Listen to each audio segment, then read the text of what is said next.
Hello and welcome back to another episode of Cooking with Sunny. Today is all about corn. I hope you love corn. Stay tuned. So we're going to be doing corn three ways. We're going to be doing corn on the cob, we're going to be doing a sauteed corn with poblano with some Mexican flavors, and we're going to be doing a corn and onion puree. So the first step is going to be to shuck our corn. Let me show you how I do it. You want to get your thumb and your index finger on both sides of your hands. See that? I'm just splitting those hairs on the top. Then I'm grabbing with my middle finger, holding the hairs against the edge and drip down. Then with your thumb, carefully peel around. You want to get as many hairs as you can first, down back to the end, and just pull off. You'll see there's not a lot of hairs on there, but you always want to give it a little rub with a cloth napkin to remove all the hairs, just like that. Also, something to note, I like doing this right over your compost bin or trash, whatever you use. Saves you some cleanup. Tough looking corn. This corn has a bad side, right? Ah, shucks. This is going to be for the sauteed corn. We are going to fire roast these poblanos so we can peel them, dice them, and throw them back into that corn mix. So I'm just doing these right over a burner. It's a fast way to do it. If you don't have gas burners, maybe you have a broiler, that would also work. We're trying to blister and burn the skin so we can remove it. So you want to hear it crackling. I mean, this is really burning the skin, and this is just completely changing the flavor. So these have been over the fire about 2 minutes, 2-3 minutes. We're going to flip them. This is what you're looking for, right? Nice and charred, but not like destroyed, burned. I mean, it's burned, but you can actually burn through the flesh if you're not careful. So you just want to blister. That's a very good example of what it should look like. So 3-4 minutes on each side. We're going to remove them into a bowl. So with these poblanos, I actually just ran out of saran wrap. Usually what you want to do is saran wrap this all the way around, stick it in the freezer. The idea here is we're trying to trap the heat, let it steam in there, and that'll release the edge of the skin so we can easily pull it off. But seeing as I don't have saran wrap, I'm going to just do something. I will try just something like this. Doesn't need to be perfect. It just needs to trap the heat. And that'll go right into a freezer for about 15 minutes. So I started with 8 ears of corn. Got that down. 8 ears of corn. I'm saving 2 for puree. I'm using 3 for corn on the cob and 3 for sauteed corn. This is small amounts because I'm just teaching you how I do it, but if you want to do a party, obviously you're going to want to increase your amount of corn. So we're going to start by blanching our corn in some salty water to soften it up a little bit, season a little bit, get it ready to grill and to saute. Okay, so we're adding some salt to our boiling water. We'll be boiling soon. Quite a bit. Kosher salt. Straight in. We're going to start by preparing our corn for a puree. I like to just break it straight in half. Set those down. I'm just going to hone my knife a little bit. So this honing, think of it as like fine-tuning your knife. This knife has first been on a Japanese whetstone. You could use an oil stone. I prefer whetstones. That gives it an edge. This basically maintains the edge. So don't think you're sharpening your knife when you're using one of these. You're just maintaining and fine-tuning that edge. We're just going to remove the kernels. You want to get as close as you can without getting any of the fibrous carcass. So to get into a little details about the knife skills, my index finger is starting the cut, right? So that's my guide, and that's how I'm putting it where I want to start the cut, right? As I walk around, as I go around, I keep my finger right there where I want it, and it guides my knife. So today I found these incredible spring onions. Look at the size of these things. Beautiful. I'm going to be using these in the sauteed corn as well as the puree. So if you can't find these giant spring onions, just go ahead and use a regular yellow or white onion. Tops off. You can leave a little bit of that on the top there because that is tender. Leave the root. You want to peel the outer layer of skin. You want to leave this root, right? As soon as you cut into that root, you're going to be crying. So leave it intact. It's also going to hold your onion in shape while you dice it. So you guys know on like YouTube, people have a name for their subscribers, whether it's like gang or pack or... The other day I was thinking of my sunscribers. I don't know, let me know in the comments if you guys like it. I know it's silly, but it kind of works. So I'm just gonna go ahead and dice one of these for the puree. So I'm gonna go straight in half. Now sometimes this part it's a little too fibrous. I'm going to take it off. You could use that, but more of like a garnish to slice thinly. Same thing like I said, index finger down. We're just going to slice straight through as far as we can towards the root without actually slicing through the other side of the oven. I said oven. Onion. I haven't sliced through to that other side, right? The whole thing is together. That's what I mean. Now we're going to go straight through. I'm holding it together. Just be careful to keep your fingers out of the way of your knife. We're going to do the same thing straight through the middle. And now just one slice, and we're going to have a nice, beautiful dice. My ring finger and my thumb is holding it together. My index finger is guiding, and my knife is just gliding down, right?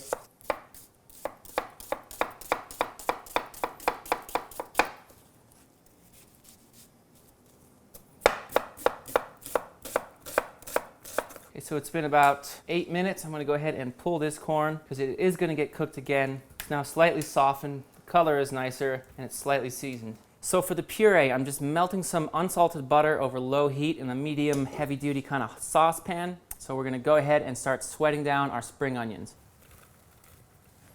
Just adding some Maldon salt. Usually it's finishing salt. It is expensive, but I'm just putting a little bit in here. So our spring onions have been sweating for about 5 minutes, a little above a sweat in terms of heat, but there's no color on them. We want a kind of a white, yellow puree, so we're going to leave those with no color. Another thing to note, I left the corn raw for this because I didn't want to lose any flavor of the corn to the water, as I did with the blanching. So I'm going to go raw corn straight in the onions, just try to up our level of corn flavor, and straight in. Okay, so the corn is in. We are going to add some milk. I have some very beautiful biodynamic milk. My family, we have a cow share, which means a bunch of families get together, put in money on a cow basically so we can all share the dairy products from that cow. Incredible thing to do, and if you have that in your area, I would suggest doing it. Just barely going to cover that corn. Okay, so corn on the cob, we're going to make some wheels. I like to make them not quite as thick as usual so I can just bite it easily without having to unwantingly floss. So we're going to make wheels. I'm going to take off the top. I found the easiest way to do this. Might be a little hard for me with my wrist, but you get the knife in there. It feels sturdy, right? Your palm, right? You want it like touching there. Yeah, don't get, not here, here, right? Straight through. So that's an easy way to do it.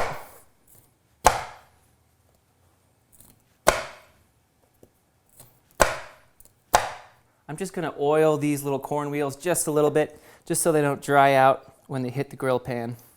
So just lightly toss. Something to note here is I'm using a grill pan for this. It's mostly because I just don't have a lot of corn to do, but obviously if you want to fire up your barbecue and do it outside, even better. So we're going to add these to my grill pan. It's been on high heat for about 10 minutes.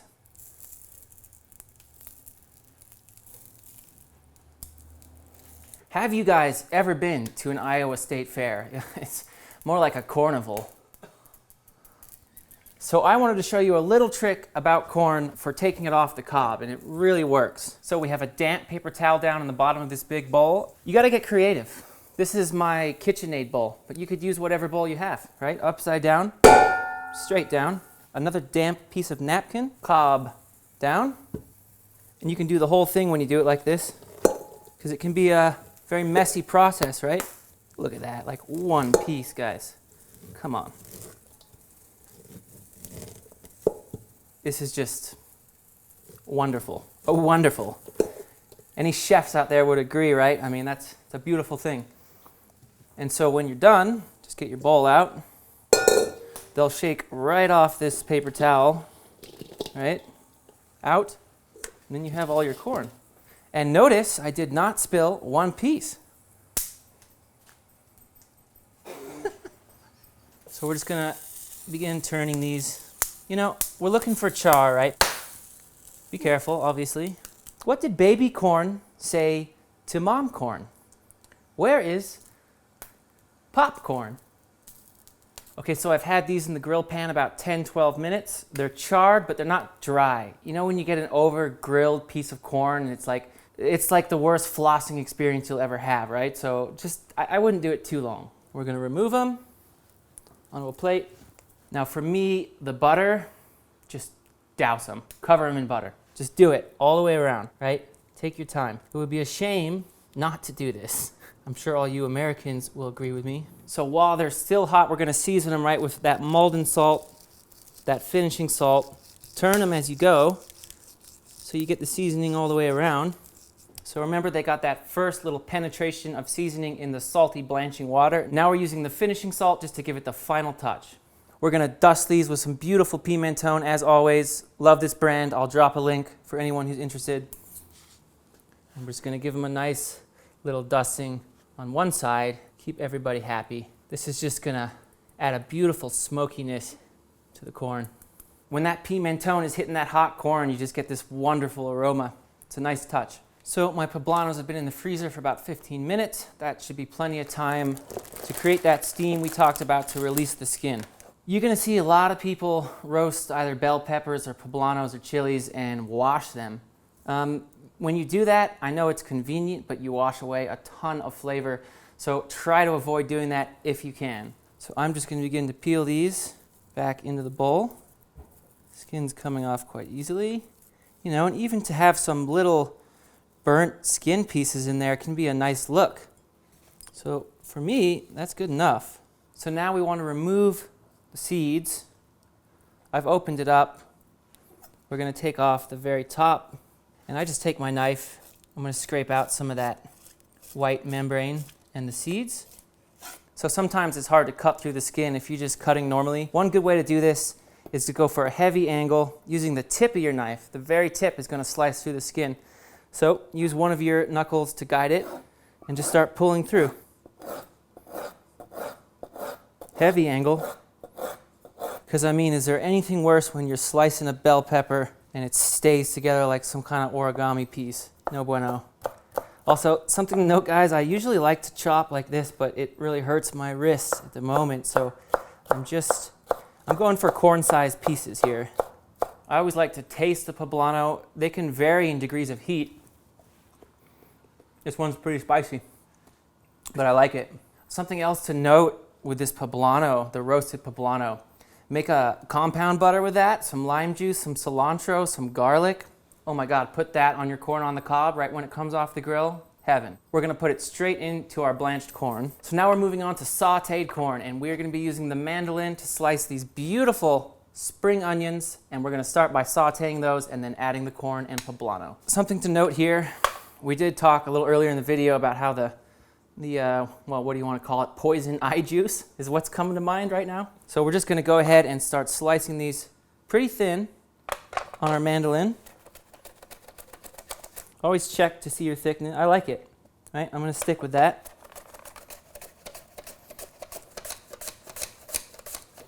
I could hold on to that root the whole time, which was really helpful. So we're just going to prep a little garlic to go into our sauteed corn. You can always just smash it with your palm. I think it's my favorite way to ever do it, right? So just a little bit of cooking oil going down in the pan. So our oil is hot. We are going to start cooking. Spring onions going in. A little salt. Just going to slice up some garlic. We're going to go ahead and add our garlic after the onions have been sauteing for about 6 minutes. So we're going to add our corn and poblano mixture to our onions.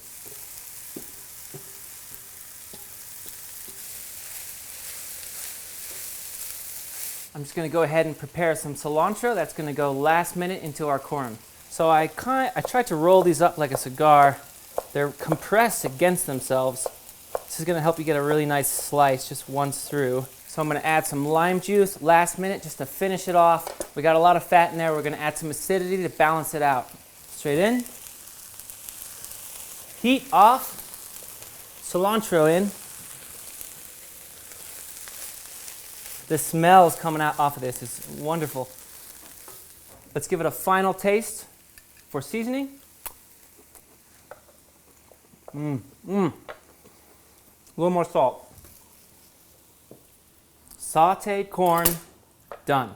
Okay, so I've had that corn simmering with the onions, with the milk, with the butter, with the salt for about 30-40 minutes. It's nice and soft, it's still hot, it's ready to blend. So as we're making a puree, we don't want to add a bunch of liquid all at once, right? So I'm just using my little strainer here, and I'm going to get all the corn out first, and then we'll start adding in the liquid to get it to the thickness we want. Because you can't take any liquid away, and if you mess it up, that's it. Lid on. Remember, always have a towel over the top, and always start on a low speed.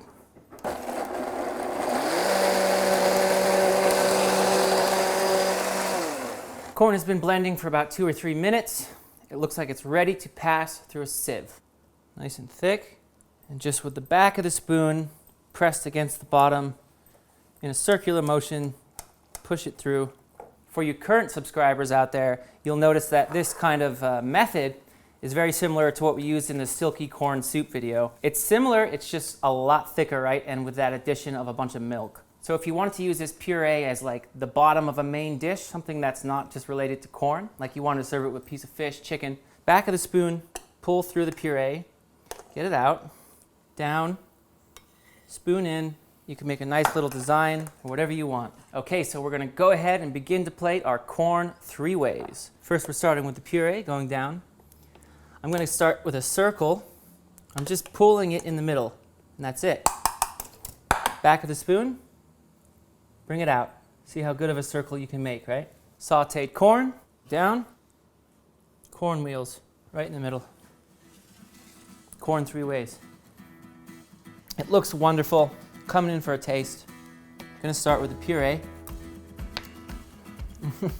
I haven't even tasted everything, but I'll tell you right now, that's my favorite thing on here. The level of intensity from corn is just corn flavors right there, and to use this or biodynamic milk from down the road was a major bonus. I plated a corn dish here, right? But these 3 components of corn, I just did this to show you guys what everything tastes like. But for instance, the puree, that would be great as a main course on the bottom of a plate, under a piece of fish, under a piece of chicken, superb. Okay, now I'm moving on to try the sauteed corn. The heat I'm getting from the poblanos is just like this beautiful medium throughout your mouth heat that I love. Just a little bit of lime to cut through that fat is delicious. This would be something that would be great as part of a Mexican feast. It's definitely got those flavors. Definitely part of a fresh meal for this one. And last but not least, I'm moving on to corn on the cob. Really simple, we just blanched this, grilled it, pimenton, butter, salt.